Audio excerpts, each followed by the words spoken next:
Hello everyone, I'm the Braxman here with a Raid Shadow Legends video. This type of video is a bit different from the typical videos I do. Typically I've done champion guides and in-game mechanics, but this one we are going to be talking about the new update that's going to be going on live, which is update 4.20 in mid-May, so in a few weeks possibly.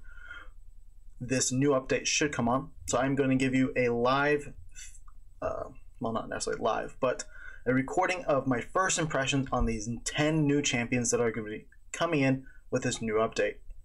And then we are going to be talking about what Raid has come out with in regards to what the classic arena fixes are, and we'll see and talk about that. If you are interested, I hope you are playing this game, please go ahead and give this video a like and a comment what you guys think of these new champions that are coming in, and then please subscribe to see future content that I post, and hit that bell and you'll be able to see and get notifications for the new videos. So with that, let's go ahead and take a look at the new champions. So we have 10 new champions. So this is my first time looking at them beyond just pulling it up. So we have first one, Geomancer, which is a epic dwarf, attack type and force affinity. From the look of it, he is quite book intensive. So we got 5, 9, 10, 11, 12, 13, 14, 15. 15 books on epic. That's quite a bit, but let's see if the kit is well worth it. So first off, we have an AoE. Has a 30% chance of placing a decreased accuracy debuff for 2 turns.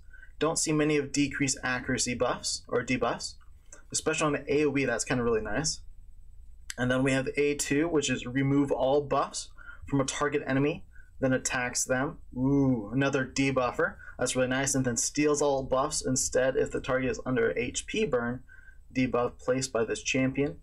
Reduces the cooldown of Quicksand Grasp, which is the A3, by 2 turns if the target is killed by a skill while under HP burn debuff by this champion. Okay, so first off, we're removing buffs, which is always a great thing. Having the chance to steal those buffs if the enemy is on an HP burn, and then if you kill an enemy that has HP burn using this skill, it decreases the cooldown of Quicksand. So that's really nice. It's currently at a 4-turn cooldown, but can be booked down to 3. So being able to quickly go through that, it is not a large cooldown, so that can be definitely used quite a few times.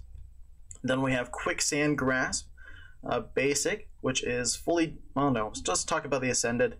That's what everyone's going to get eventually. Actually, we'll read both. Fully depletes the target's turn meter, has a 75% chance of placing HP burn and a weakened debuff on the target for 3 turns. With Ascended, fully depletes target's turn. Ooh. I love the fact that this provides a fully depletes target turn meter. I only know a few champions that are like that, namely Coltart or Lysandra. Both of those do that same type of thing. And then fills this champion's turn meter by the amount the target lost. Ooh, that's even really nice. I love that. Has a percent chance of placing an HP burn and a weakened debuff for the target for 3 turns. Decreases the damage of all allies receive by 15%, and deflects that damage onto each enemy under an HP burn debuff placed by this champion. Whenever this champion is attacked, deflects 30% of the damage instead. Boom. I love that passive, being able to reflect some of the damage that he receives, and then decreasing the damage all allies receive as well on the team. Ooh, that's wonderful, but it is a caveat that you have to have HP burn on them. So that's nice. And then you have the aura of increased ally HP in all battles by 25%. If I got him, I actually definitely want this champion. He looks really good. He is a bit book intensive. Decent cooldowns. He's currently at a 4 and a 5, but can be booked down to a 3, and well, 3. So we have 2 3s. That's actually really good. I was expecting that to have like one less cooldown versus a 2, but that's really nice. Passive. Be able to put out tons of HP burn, and how that HP burn is nice. So I can see him being a good arena, dungeon, maybe Doom Tower, and if I got him, I probably might put him in my clan boss team. because I like the idea of HP burn, and then that reflect damage aspect that he's able to, and then my champs are able to receive less damage. So that could be nice as well, and then the HP bonus. Okay, then we have the next one is Rule, the Hunt Master, which is a legendary dark elf. Doesn't seem to be too book intensive, pretty similar to the same amount as an Arbiter, maybe 2 or 3 more books. So that may be hard, but it seems like a good champion. It's the attack and the spirit. So far we are going down the attack. There are more of those so far. Attacks one enemy, decrease defense, and then transfers a random debuff from this champion to the target if the target is under a hex. So we got another hex champion coming. So we only have Thea, Tomb Angel. Then we are going to be getting the fusion that's going to be coming out in about 9 days for the next fusion as of this video, which will also be placing a hex. And then you have this champion, which is also placing a hex. So we have so far 3 champions that do that, at least that I'm aware of. AoE, place an extra hit on enemies who have hex. We'll ignore 25% of the defense if there's a hex. Being able to decrease the cooldown to a 3. Okay, that's not bad. Being able to AoE and then place an extra hit. If there's a hex, A3 is increase accuracy buff on all allies for 2 turns. Then places a hex. Perfect Veil buff on this champion. Ooh. Oh, that's not bad. And then fills the champion turn meter by 50%. It is quite high. It is up to 6, but it can go down to 4, which isn't bad. I wasn't expecting there to be a Perfect Veil, but that definitely can have some good utility. Then we have the A4. It looks like there's 4 skills, not a passive. Decreases speed of enemies under hex. Oh no, sorry, this is the passive. Decreases the speed of enemies under hex, debuffs by 5%, and decreases the resistance of those enemies by 10%. Also increases the damage enemies under hex debuffs receive by 10%. So decreasing the speed, being able to put more damage, and decreasing resistance. So that can be definitely useful. Arena, be able to use those. Doom Tower, being able to put more damage, decreasing that speed. And then ally crit rate in all battles. I like so far that they are doing in all battles instead of the Doom Tower dungeons. I like that. Anything with general utility, I love. So I would probably use this champion and Arena and maybe Doom Tower. We have Helior, legendary Banner Lord's champ. It is force and defensive type. So it is about the same amount of books. So we have 4, 5, so 9, 10, 11. So we have 11 books on there. So not bad, but could be a little less to be better for me. Okay, attacks one enemy, increases the champion's defense by 5% if this attack is critical. Ooh, that's not bad. Stacks up to 20% more defense behind this skill. Will also heal this champion by 75% of their defense after attacking if their defense has already been increased by 20%. Yeah. I've already got a thought about this champion, but I'll mention it after. Attacks on enemies, places a shield buff on all allies for 2 turns, equal to 20% of the damage inflicted, which is a 4-turn cooldown. So an AoE placing a shield. So that isn't a bad. I actually think that's a pretty good. It's also damage based. So how much damage you put out is how big that shield is. Another champion that does that is Miscreated Monster. And his shields are quite massive. So that one definitely has a good appeal to me. Then we have transfer all debuffs from all allies to a target enemy, then attacks the enemy with a default skill. Converts this champion's resistance into additional accuracy when using this skill. Holy cow! Right there. That is an amazing. Okay, I love this guy already. And then a 5-turn cooldown can be booked down to a 3. Oh, he is going to be overpowered so far. Whenever an ally has 2 or more debuffs is attacked, this champion will absorb 30% of the damage inflicted on the ally. And then ally resists in all battles by 60%.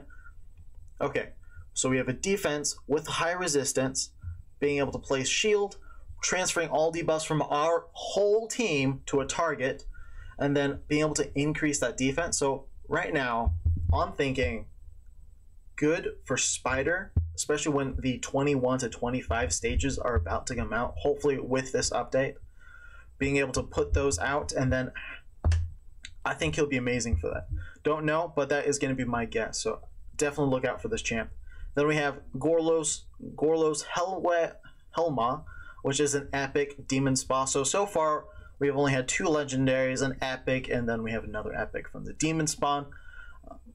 But most of these you can read, so I'll just go right and talk about the debuffs. So this one looks like it's definitely book intensive. Being able to, with the A1 of filling turn meter by 10%, and is under, if it's under a, if the fills the turn meter by 50% or 10% if the target is under a decreased defense, HP, or decreased accuracy. And then, then we have the A2 Raging Hunger. Attacks on enemy has a chance of placing a decreased defense, which is a 4 turn, but can be booked down to a 3. Then we have Gnashing Fangs, which is attacks when enemy has a chance to place an HP burn and a decreased accuracy. Fills the turn meter by 20% if this attack is critical. So we are definitely wanting to get that crit rate up to as high as we possibly can, so we can be able to get that little extra turn meter. And good for ally, or increases ally attack in Doom Towers by 30%. So he can be useful.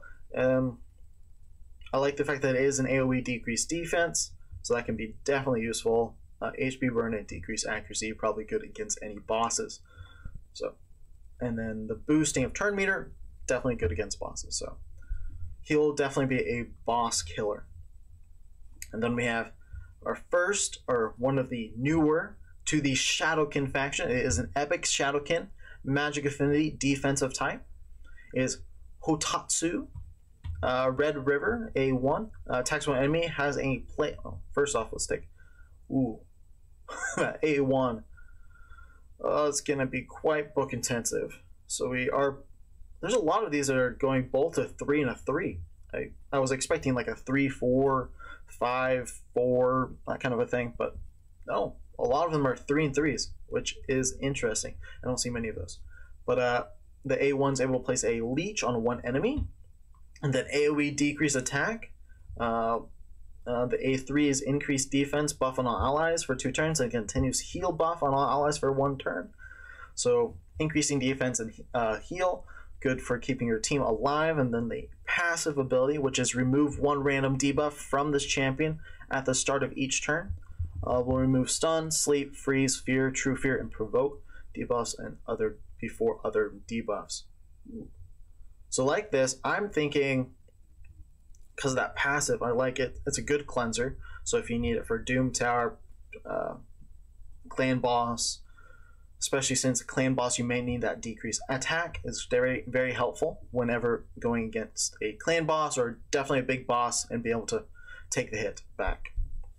Being able to remove those buffs, and then allied defense. So I like him. He has definitely good utility, definitely book intensive though. So I'll definitely keep an eye out on him, and I think you guys should as well. Then we have Channy, which is a epic Shadowkin once again. Magic attack, which is another book intensive. 1, 2, 3, 4, 5, 6, 7, 8, 9, 10, 11, 12, 13, 14, 15. That's a bit of books. But we'll see if the kit makes up for it. So then we have a 1 with a poison sensitivity. We don't have many of those. Then we have the A2 of increased accuracy buff and increased attack buff on this champion for 2 turns. And then attacks when enemy. Places an HP burn debuff for 2 turns if this attack is critical. So we are wanting to get this champion up to 100% crit rate. And then it can be booked down to a 3-turn cooldown. I can see that being definitely good. We have the A3, which also can be booked down to a 3-turn cooldown, which is really good as well. But AoE has a chance of increasing the duration of all debuffs by 1 turn. Ooh. That can be booked up to 60, 70, 80%. Ooh. That could be a good for clan boss. Being able to extend that debuff is much better than the passives on like Bulwark or Aox Remember that depend on being hit. This one is actually a skill you put out and be able to increase the duration. Ooh, I like that. It's kind of like a Poor Man's Vizier. And then immune to decreased accuracy debuffs, increases the champion's crit rate by 0.05 for every point of accuracy they have. What? Ally accuracy in all battles by 40%. So you are wanting tons and tons of accuracy, but you don't necessarily need a crit rate. So you could possibly, instead of a crit rate glove, put a crit damage glove. You'll be able to do so much damage with this skill, or with these. So that could be very fun to try out. I'm curious how the passive ability works. And then we have Genbo the Dishonored, which is an epic Shadowkin once again. It is Void Affinity attack type. So we have Twin Soul Swords, which gives us increased attack buff. And then this increased attack buff cannot be stolen. Then we have the A2, attacks all enemies, has a chance of decrease in the duration of all buffs by 1 turn. Kind of similar to A2 of Arbiters. It can be booked down to a 3-turn cooldown. And then with the A3, it is placing an increased crit rate buff and an increased crit damage buff on this champion for 3 turns. Then grants another. And then, there can be booked down to a 4-turn cooldown. Then we have the passive, immune to decreased attack. Will ignore unkillable buffs when attacking under an increased attack buff. And increase ally speed in arena battles by 20%. I like that, being able to increase that crit rate, increase crit damage, but the fact that you're able to ignore unkillable and immune to decreased attack, that's an interesting capability. Not many champions have that. And then we got Barangiri, which is a epic Shadowkin once again, force affinity defensive type, being able to place a provoke with his A1, AoE stun for his A2, and then with his A3 placing a strengthen buff on all allies. Also places a shield buff for 2 turns on allies less than 50% with less than 50% HP. The shield buff is equal to 15% of the target's max HP. So we are wanting lots and lots of HP on this champion, it looks like. Then with the passive, heals this champion by 50% of their max HP whenever an ally or an enemy dies. Soulmonger. That's a cool name for that type of ability. So being able to heal quite a lot when an enemy or a teammate dies. I love the picture form. And increase ally resistance in all battles by 40%. So, and then this one can be booked down 3, and then this is a 4 turn. So it is a bit different than the others. So I'm interested in taking a look at him. I think the AoE stun is definitely going to be useful. I'd probably use him in arena.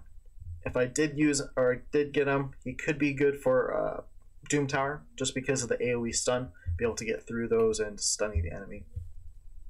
And then we have our first of the rares on this list, which is Marauder, a rare Shadowkin Spirit HP type.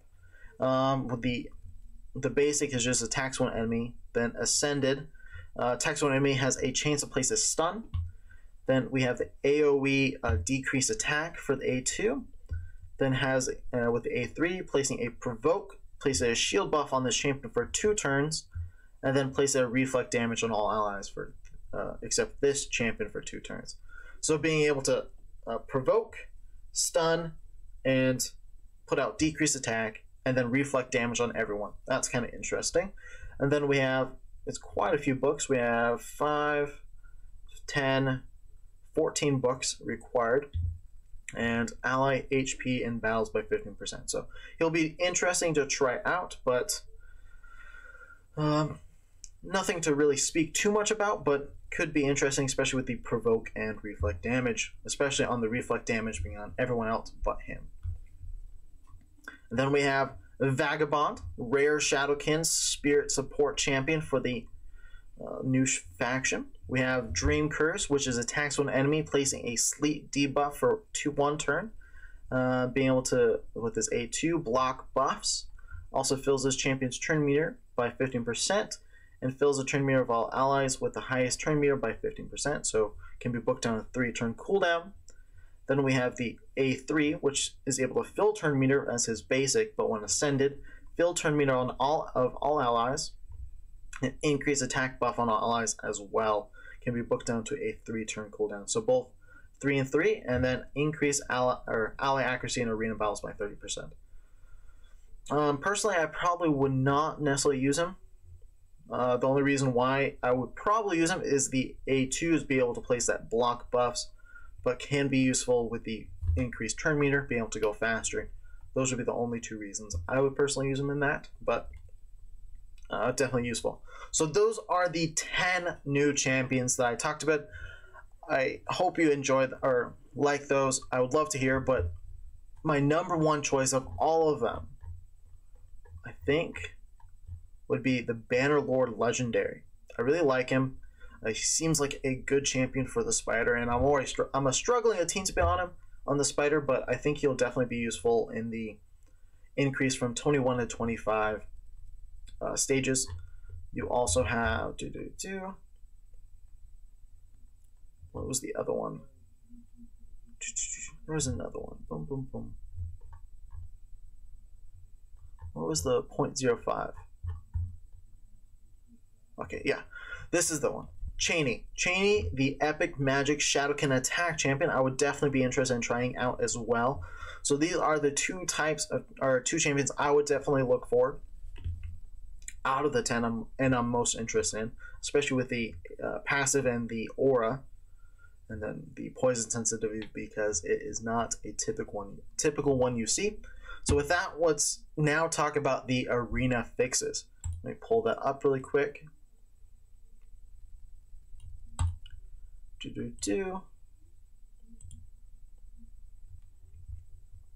So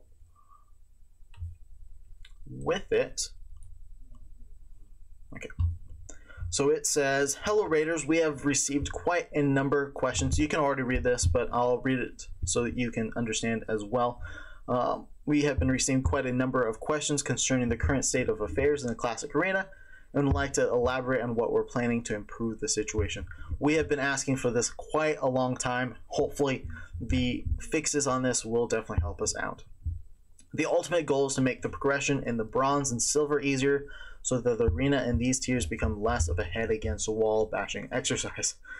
Oh, definitely true. I definitely need that help for my alt account. But then matchmaking adjustments. The changes will only concern tweaking the matchmaking in bronze and silver tiers. We will still be filtering opponents in these tiers by the player account power and level as before, but the pairing in bronze will be configured in such a way that newbies won't meet the teams way too much out of their depth, and will be able to steadily progress to silver. As for silver, naturally this tier will be a little bit more challenging than bronze, but the opponent's selection will also not be so harsh. Okay, so we're already getting promised that we should be being able to move through bronze and silver a little bit easier, a changing of the matchmaking so that we're consistent with the same amount of battle power, but we're not necessarily going against a more difficult roster.